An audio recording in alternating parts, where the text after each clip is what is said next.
Hello there. I asked to introduce this video on behalf of Liz because it's a very special insight into not only the science behind prolonged fasting, but Liz's very own personal journey and battle with mental health and an ear infection as she does a 96-hour fast. So settle back, and I hope you listen to the very end and that Liz's insights will help you on your journey to good health too. Welcome to the Liz and Scats channel.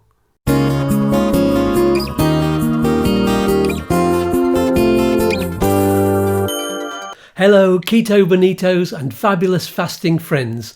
Just before I hand you over to my wonderful wife Liz, who is a holistic therapist as well as my best friend and soulmate, can I just ask you to click on the like button if this video helps you, and leave Liz a comment below so that you can have a chat with her.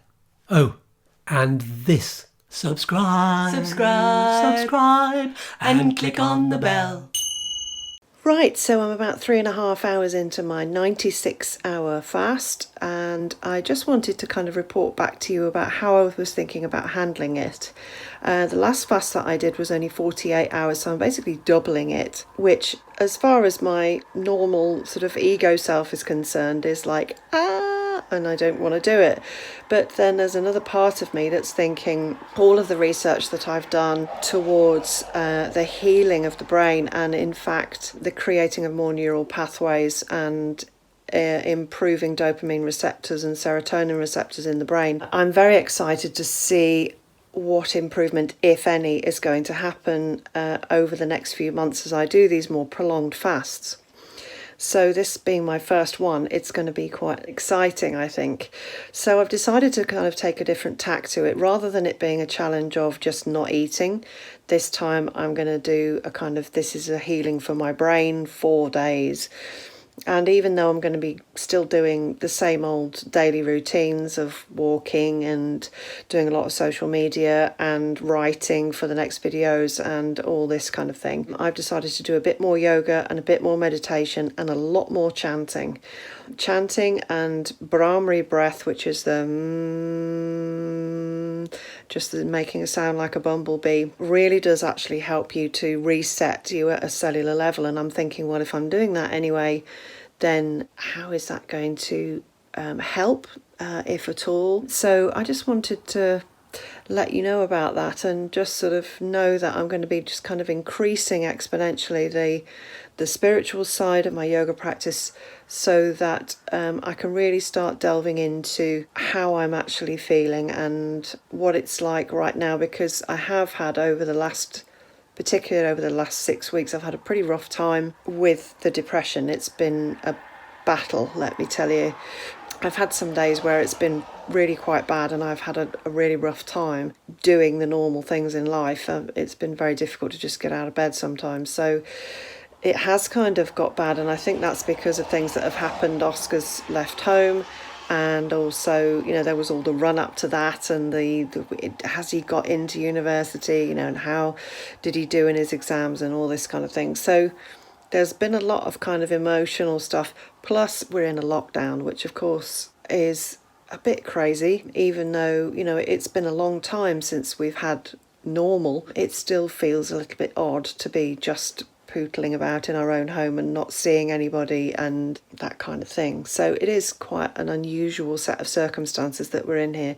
So I'm hoping that this is going to be like a reset for me on a mental health level. That's basically all I wanted to tell you tonight, and of course I'll be keeping you posted as to how I'm feeling. Probably won't talk to you again until tomorrow night now, because I will have got over that first hurdle. Between 19 and 24 hours you start getting into autophagy, and that's when you start feeling a little bit better, and the serotonin kicks in after 24 hours too. So I'm kind of looking forward to that, a little bit of a boost and a happy boost. So I'll see you tomorrow night. Bye. Hello everybody, just wanted to check in with you. I'm 27 hours into the fast at the moment. I'm feeling a lot better than I did earlier, let me tell you. Around about 3 o'clock I was feeling really hungry and could have very easily caved had I been on my own, and Scat's not been here supporting me, so I'm grateful for that. And I'm a bit tired because I didn't get a very good night's sleep last night. Also, my ear's not quite right, so there's a couple of things that are not physically quite right with me at the moment. So I'm looking forward to a good night's sleep right now. I'm going to go to bed right now. It's about 9:15, and I'm shattered, so I'm just gonna go. So let me tell you what's happening in my body right now. Around about 17 to 19 hours I would have hit autophagy, which is where the body actually starts recycling old cells and damaged cells within the body, and included in that are old viruses and things that have been lurking down the back of the cupboard, as it were. So that's been going on for nearly 10 hours now, so that's quite exciting to know that I'm having a good old clean out. And also around about 24 hours, BDNF, which is a brain fertilizer, and also GABA, which is a neurotransmitter, are being released. The switches are on now for them. So I've had about 3 hours of really calming and healing in the brain going on, which is fantastic. Also at 24 hours, the bowel stem cells kick in. They're the first of the stem cells to arrive on the scene, as it were. So that's fantastic, because if there's anything going wrong with my gut right now, then it's being healed. And also gut flora is being manufactured, and the good stuff, obviously. So a lot of really good stuff is happening right now. And of course, your bowel is the first line of defense. 70% of your immune system comes from your bowel. Having a good and healthy bowel with good, healthy gut flora is paramount, especially in these COVID times. Yeah, the GABA is kicked in as well. That's a very nice calming feeling. I'm feeling a lot calmer than I did earlier on, I have to say. And also serotonin is kicked in right now. So the nice happy feeling is going to just get better and better now. And if my last prolonged fast is anything to go by, then I should start feeling really, really good by tomorrow morning, and we'll be out on the walk grinning like Cheshire cats, and colours will seem more bright, and it'll just be everything. Your mental acuity and your clarity, brain clarity, is magnified when you're fasting. So I'm looking forward to that, I can tell you.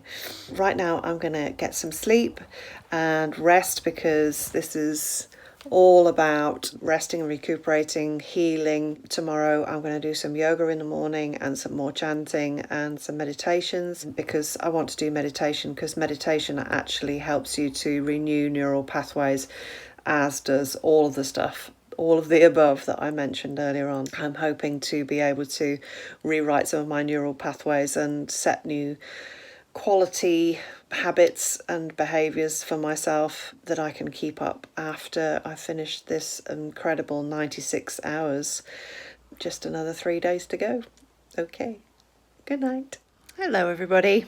I am sorry for the delay in getting this video to you. I didn't record yesterday, so I'm really sorry about that. The reason was yesterday was actually quite a tough day. Day 2 was a tough day as well, so it's just taken a little bit of a while to kind of get into the flow of this fast this time. So it was really quite hard, and I've got a problem with my ear, and I think that's kind of put a bit of a dampener on potentially all the loveliness that could be going on. It's now 2:20 on Thursday, and I have started to break my fast. It's a little bit early. It's only 92 hours instead of 96. The reason being is that I didn't really plan it out very well, and what you're supposed to do when you break a long fast is to sort of have maybe some aloe vera juice, and then have some bone broth about an hour later, and then have a very small light meal with no carbs obviously, and just some very light easy protein, very little fat, around about 2 hours after that, just so that you can get your digestive system used to the fact that you're going to be eating again, which of course it hasn't been doing since Sunday night so far for me. So I was thinking, well, if I broke my fast, if I started with the aloe vera juice and the broth about 6ish, then I'm not going to be eating till 8, 9, o'clock, and I don't like to do that. So I've decided to break a bit earlier, just so that that's okay. Next month, when we do another prolonged fast, I am going to definitely make sure that I have my last meal in the middle of the day, say 1, 2 o'clock, and then make that a big meal, and then fast from then on, because then I'll be able to get to 2 o'clock on the 3rd or the 4th day or the 5th day or whatever I want to do. and I can break my fast at 2 o'clock. So it just makes it a little bit easier to get the actual refeed back in a proper way, because I do like to do these things properly. So we've just been out up to Killarney, and that made it a little bit easier.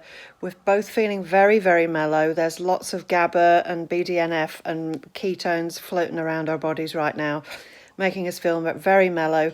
But of course, now I've had the bone broth, that's actually got some fat in and some protein. Not very much fat, but definitely some protein, which will 86, as they say, or whatever it is, the autophagy. So the autophagy will be now finished. But I had a good I had 92 hours of fast, and probably from 17 hours in. So 70 plus hours of autophagy, which is absolutely fantastic. So if anything needed recycling or getting rid of, then the autophagy will have really kicked in by this time and sorted it all out, which is amazing.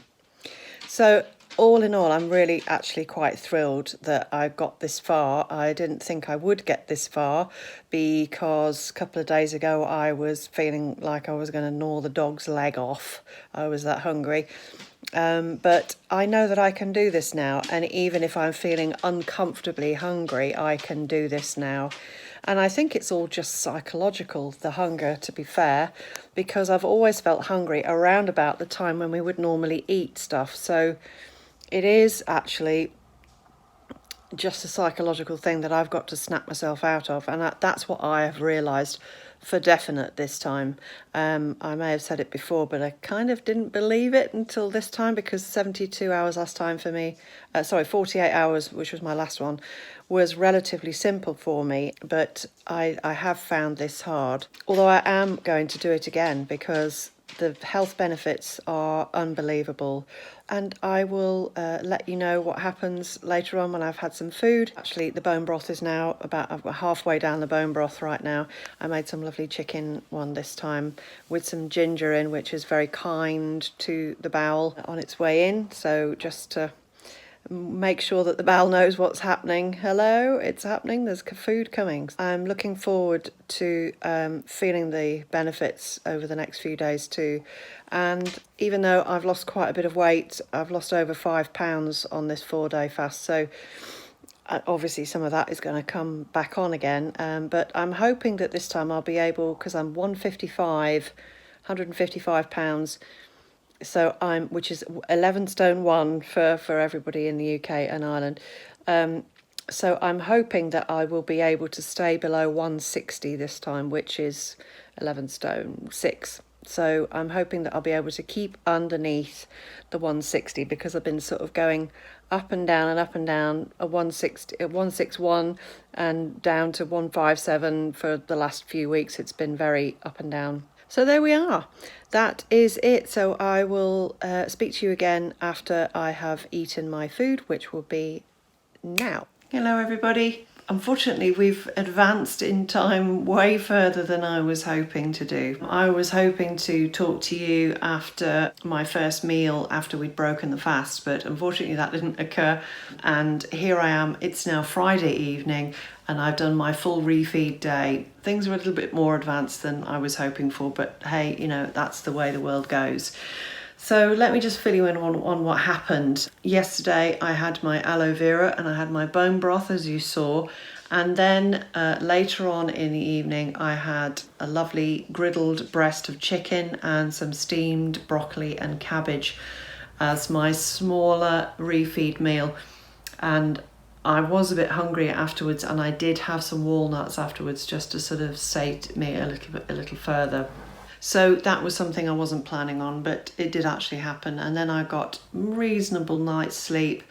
And then this morning I woke up and my ear was really playing up. And I knew that I was going to go for an ear syringe this afternoon to get rid of the excess wax that had happened. Sorry if you're eating. It turned out to be much worse than that. And it transpires that I have an ear infection in my right ear, and I've been prescribed some drops, antibiotic drops for my ear. I've had a prescription maybe twice since I moved here. That's 7 years ago.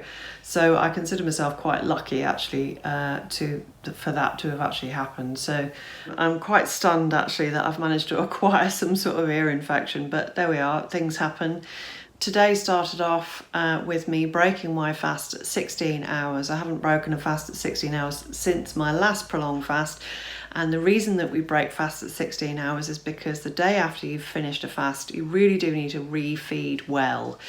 And so I had 2 eggs and bacon, and I also had some saucisson, which has been screaming at me from the fridge since the day we started the fast on Sunday night. So I had a little bit of that, I have to admit. But then I went to the doctor's, I got my ears syringed. This side was really quite sore when it was happening. And then she went, oh, I think you have an ear infection, and I'll speak to the doctor and maybe we'll prescribe some more antibiotics. So then I went and did a bit of shopping, and she phoned me and said, you need some antibiotics, go and fetch them from the pharmacy. So that's what I did.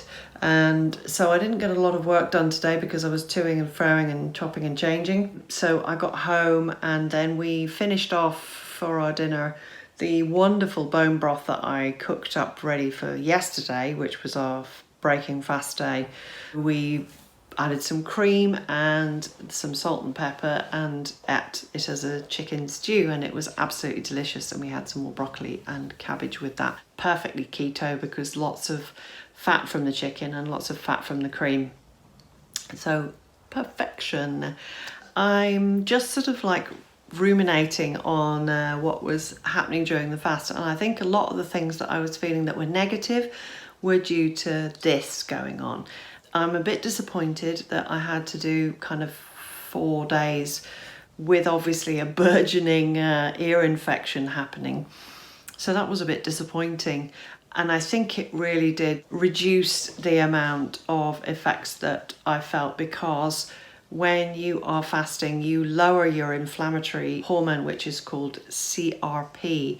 And I don't know if it's a hormone actually, but you lower CRP, which actually means that anything that's inflamed is less inflamed. So if you're feeling joint pain, or you have inflammation in the skin or in your digestive system, or in my case, my inner ear or my middle ear, then it will seem less because your CRP levels are much, much lower. So the reason that fasting is fantastic from that point of view is that it didn't make me feel my ear infection until today, and today it's really quite sore.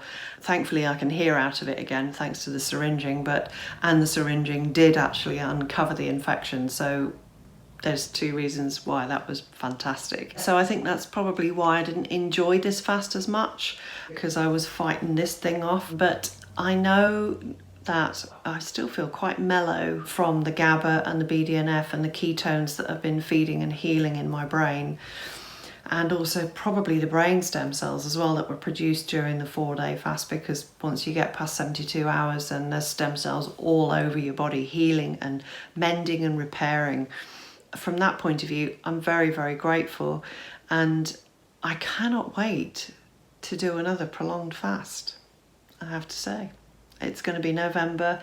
We're going to give ourselves a break. Tomorrow I'm going back to OMAD in a bid to keep the weight loss that I have achieved during these last 4 days at a minimum, to maximum, sorry, so that, you know, any weight gain that I get from eating normally will be at a minimum. My weight at the end of the fast was 155 pounds dead, and that means that I have got to 40 pounds of weight loss, and that to me is really quite stunning.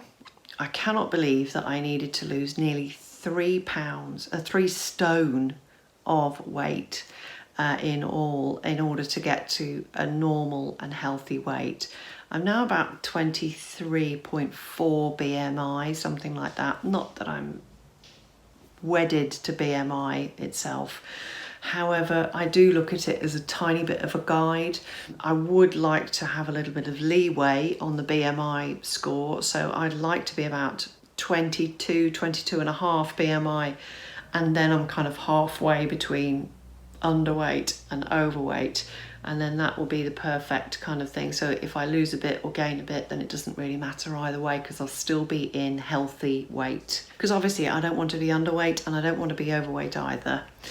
So I've lost 40 pounds which is staggering, and I'm only kind of 2-3 pound away from being 3 stone down, and that to me is flabbergasting. So I do look forward to my next prolonged fast. I think maybe it'll either be 72 or 96. Who knows? I might even go the whole hog and go the 5 days. I'm not entirely sure at this point. I think I'm going to see how I'm feeling at the time and how my weight's doing as well, because it is a really good kind of push to lose that last bit of weight, especially in the final stages as you're approaching goal weight, which can be very, very tricky, mainly because you're kind of slowing down the weight loss, and I've kind of plateaued a bit from the last fast that we did in September, which was 48 hours for me.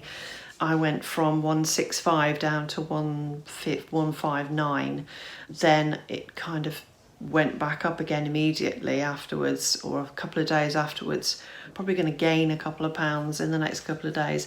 But if I can keep to OMAD, which is 1 meal a day for Saturday, Sunday, Monday and Tuesday, this next 4 days coming, I think that I will be able to continue with that weight loss, or maintain at least, which is what I'm hoping to do, because obviously 6 pounds in 4 days is quite a lot and a little bit too much probably. So thank you for coming along with me. I'm sorry it wasn't as joyous and fabulous as the last one. I really do feel the benefits right now from all of that GABA and BDNF and ketones. I'm feeling really quite mellow in the brain. I don't feel anxious at all, which is unusual for me, let me tell you. It is a joy to behold, and I'm hoping that with the OMADs that I'm going to do over the next few days, that I'll be able to continue that lovely feeling and gain a bit more autophagy, and hopefully do a bit more healing for this poor old ear here, whilst I use conventional medicine and fasting and a little bit of aromatherapy to provide a holistic healing. So thank you for watching. See you next time. Bye bye.